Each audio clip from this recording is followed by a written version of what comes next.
A couple years later, the United States Army had a significant victory at a battle in Gettysburg, Pennsylvania. A few months after the battle, a ceremony was held there at Gettysburg to commemorate a cemetery in honor of all those who died there. Now, Lincoln was not invited to be the keynote speaker.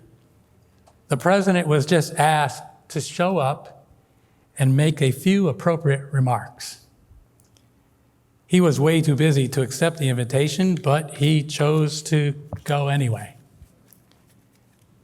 His first sentence recalls the principles of the Declaration of Independence and the founding of the nation. He said, 77 years ago, our fathers, the founders, brought forth on this continent a new nation conceived in liberty and dedicated to the proposition that all men are created equal. At this moment, he's reminding the nation of what the purpose of this country was and the way it was founded. And it's implicitly implied that we haven't done well enough. But the second sentence, he says, now we are engaged in a great civil war, testing whether that nation or any nation so conceived in liberty and so dedicated to the proposition that all men are created equal can long endure.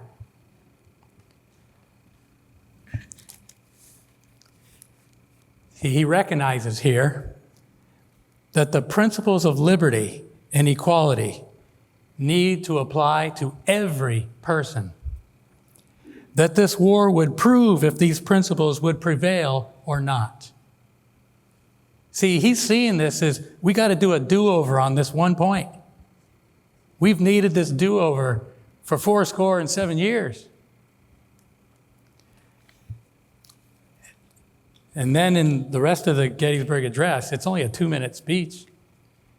He acknowledges the devotion and sacrifice of the soldiers who fought at Gettysburg. And then at the close of his speech, Lincoln challenges his listening audience and the whole nation to highly resolve that these dead shall not have died in vain, that this nation, under God, shall have a new birth of freedom, and that government of the people, by the people, for the people, shall not perish from the earth. Well, as you know, the North did win. Slavery was ended. But you know, nothing is ever as simple as it sounds.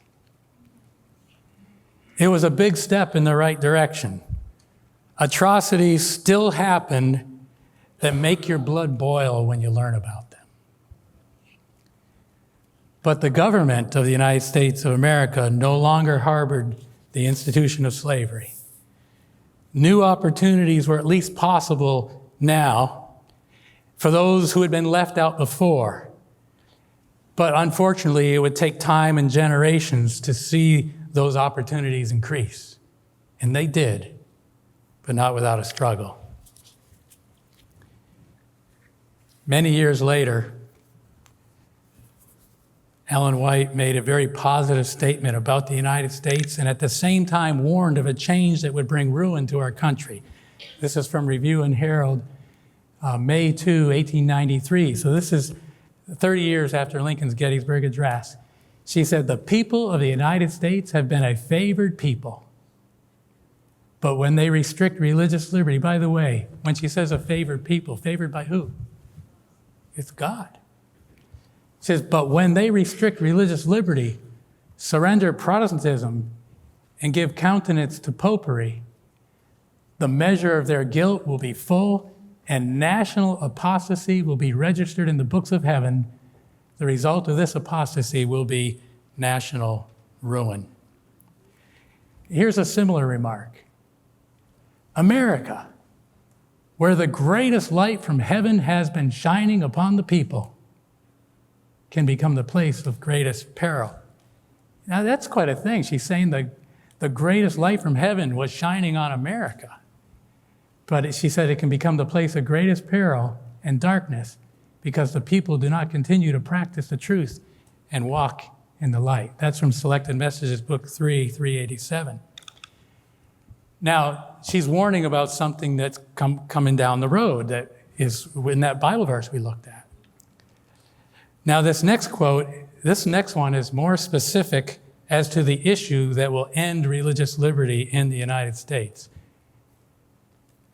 It's Testimonies, Volume 5. It says page 711 there, but it's actually 712, but that whole area is good to read. It says, when our nation shall so abjure the principles of his government, and have we learned a little bit about the principles of its government? A little bit. But when our nation shall so abjure the principles of its government as to enact a Sunday law, Protestantism will in this act join hands with popery. In other words, Protestantism won't be religious liberty anymore. There's a real solemn statement from the same Testimonies, Volume 5, 451. This one says that when our nation passes a law enforcing the mark of papal authority in violation of the law of God, our nation will disconnect herself fully from righteousness. Now remember, I referred to Proverbs 14:34. It says, righteousness exalts a nation. If righteousness exalts a nation, what does disconnecting yourself from righteousness do to the nation? It means it goes down, okay? And so here's the rest of that quote. Our country, when this happens, our country shall repudiate every principle of its Constitution as a Protestant and Republican government and shall make provision for the propagation of papal falsehoods and delusions. Then we may know that the time has come for the marvelous working of Satan and that the end is near. So looking back at the first part of that, it says our country shall repudiate every principle of its Constitution. So question is, what principles of our Constitution would most obviously be repudiated to make way for persecution? Well, I shared things from the Declaration of Independence. It's not the Constitution, but the principles are there, but not as clear. When you think of the principles of freedom, what part of the Constitution comes to your mind? Doesn't the part that was added on as amendments, the first 10, what are they called? They're called the Bill of Rights. See, I think of the Bill of Rights when she says repudiate every principle of the Constitution, I say, wait a minute, that must include the Bill of Rights. So let's look at the First Amendment, the first part of it. It says, Congress shall make no law respecting the establishment of religion or prohibiting the free exercise thereof. Ellen White quotes that part of the Bill of Rights in Great Controversy 442. And it's clear that will be repudiated. Obviously, a Sunday law would violate that, right? Now, interesting thing about this first statement is Congress shall make no law respecting the establishment of religion, a Sunday law would do that, or prohibiting the free exercise thereof. What do you think on that one? How have we been doing? I guarantee that almost any public school teacher you talk to will say a student can't bring a Bible to school. But according to our Constitution, they can. The school can't promote religion, but they can't prevent a child from expressing his faith. But in our country, that's not allowed in public school anymore. Kids have been expelled from school I remember reading one time about a boy for show and tell brought his Bible because he wanted to tell his classmates about his favorite Bible story in the Bible. It created a whole federal case. The poor kid. There's nothing against the Constitution of a kid doing that, sharing a Bible story for show and tell. But they can't do it in our country. But according to the Constitution, Nothing's supposed to prohibit the free exercise thereof. That's just one example, because in schools, they're very, very confused on this. They think the separation clause means eliminate. It doesn't. Now, how about COVID? When COVID came and casinos were allowed to be open, while churches were told they couldn't be, was that violating or prohibiting the free exercise thereof? Yes, it was. And the courts backed up the churches that fought against it. And at the time, we canceled, I think, for about 3 months. We didn't know how that was going to turn out. And we felt there was enough danger that people would understand, although there were a few people very angry with us that we, closed services. However, that entire time, if anybody came, we didn't turn them away. There was plenty of room to have social distancing. There were some days when the church was closed where we had 50 people here, all spread out.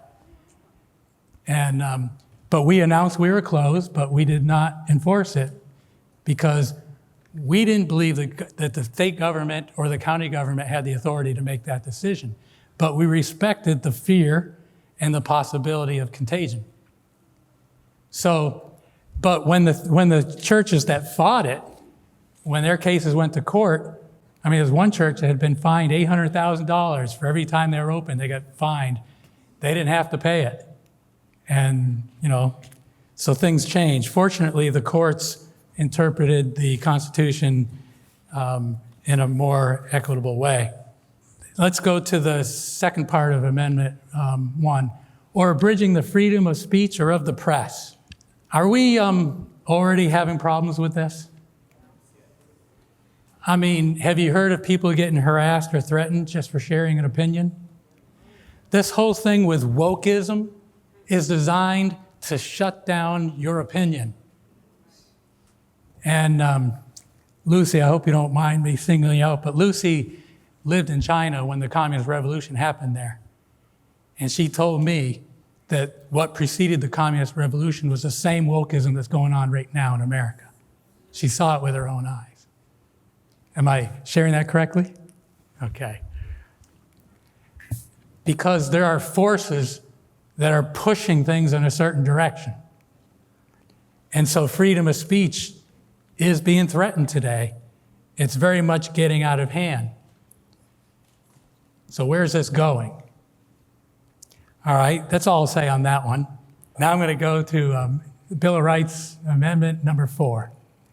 Amendment number 4 is the right of the people to be secure in their persons, houses, papers, and effects against unreasonable searches and seizures shall not be violated, and no warrant shall issue but upon probable cause.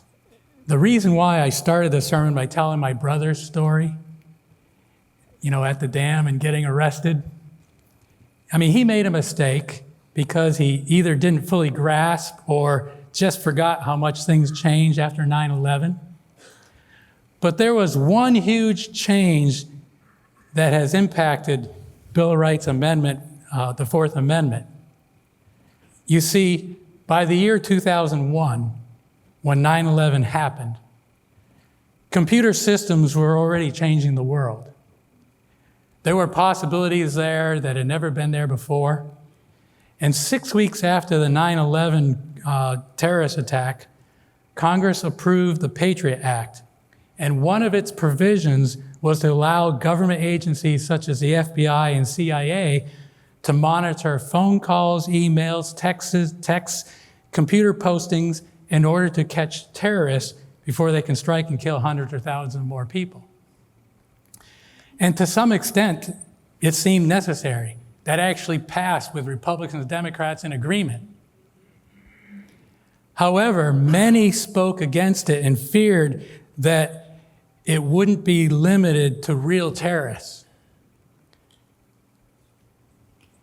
And it hasn't been. We now live in a surveillance state. And if you haven't figured that out, wake up. I'm reading from a report by an attorney who is a specialist in the First Amendment and election law and has a passion for freedom and rights. I'm just going to share with you some things she wrote. She says, the government has the technology to monitor all of our electronic devices, listen to our phone calls, read our emails and text messages, all under the auspices of national security. This special law, designed for an emergency, has become a permanent addition to the government's investigatory toolbox.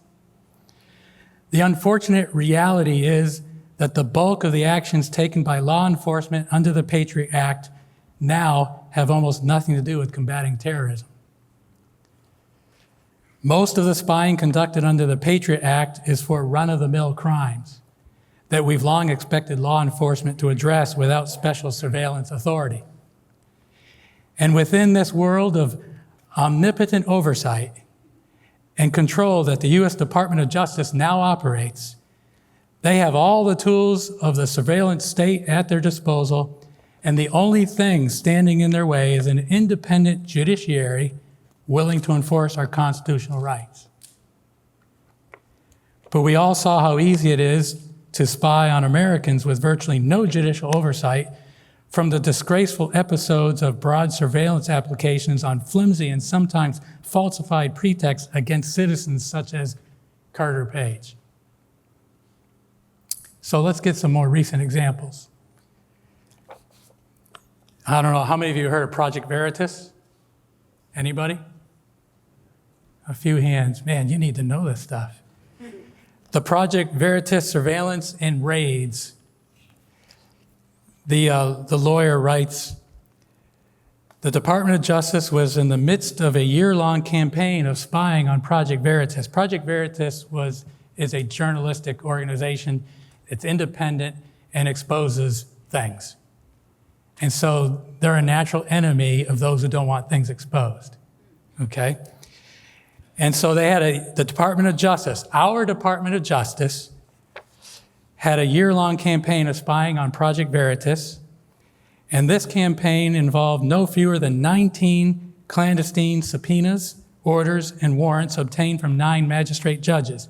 All they have to do is find judges that will do it, and freedom's lost until it gets to a higher court sometime. It says the secrecy of this spying campaign was maintained through the use of wide-ranging gag orders, including at least 2 that were obtained without notice to the judge overseeing the Project Veritas case. Through this spying campaign, we now know that the Department of Justice obtained approximately 200,000 Project Veritas emails from Microsoft. They made Microsoft give them to them. And countless text messages and heaven knows what else from Apple, Google, Uber, and still other unknown companies, or at least not designated yet. The Attorney General, after 6 months, issued the Department of Justice to raid homes of 3 Project Veritas journalists, seizing 47 electronic devices. On those devices contained the information of donors, source communications, including communications from whistleblowers within the federal government. Do you think that'll encourage more whistleblowing? Attorney-client communications. In its actions, the Department of Justice was not only ignoring court decisions and its own policies, it was violating the Privacy Protection Act, the Common Law Reporter's Privilege, and the First and Fourth Amendments of the Constitution. This lawyer goes on to write, the American founders were intensely concerned about government intrusion.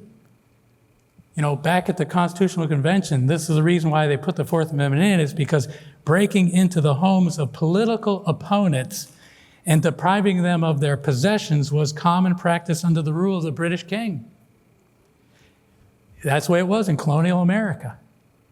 The use of general warrants and writs of assistance by the Crown was the ultimate interference with the colonists' right to political and personal autonomy. Such invasions were so pervasive and so universally despised that the founders saw fit to ensure that the Constitution expressly forbids such practices. And as you can understand, even the raid on Mar-a-Lago has raised all kinds of questions about it. And the lawyer makes a lot of comments on that, but I'm going to skip that. And I'm going to go to one you probably are more familiar with. Well, I mean, everyone's familiar with the Mar-a-Lago thing, but this one's a different nature. On October 4 last year, the Attorney General issued a memorandum directing the FBI to address threats at local school board meetings. You remember this? This was in response to a request from the National School Boards Association that the Department of Justice leverage the Patriot Act and other counterterrorism tools to investigate moms and dads who are voicing their displeasure with school policies at local school board meetings. Despite the Attorney General's sworn testimony denying the use of counterterrorism tools to investigate concerned parents, whistleblower evidence tells a different story. Here's one of it. Well, let's see. October 20 of last year, the Deputy Assistant Director of the FBI's Criminal Investigation Division sent an email directing FBI personnel to use the tag EDU officials, for all school board related investigations by the FBI. Whistleblowers say that the FBI opened investigations into parents in every region of the country. These included an investigation of a right-wing mom based on her participation in a Moms for Liberty group. Another investigation was opened when a dad was deemed to fit the profile of an insurrectionist after complaining about school mask mandates at a school board meeting.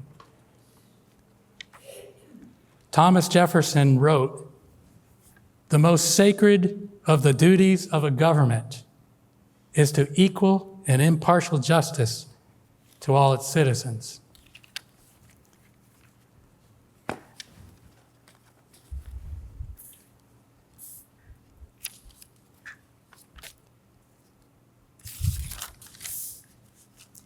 Let's go to another Bill of Rights. Last one.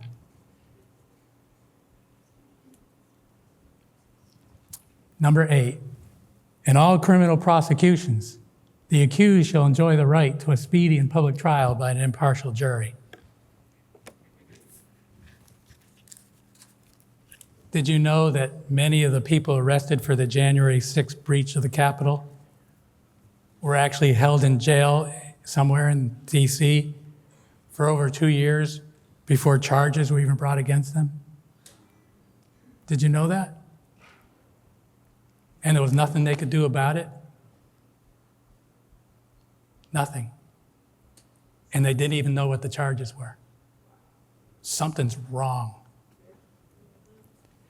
This doesn't fit with the Eighth Amendment. That's all I'm going to say on that.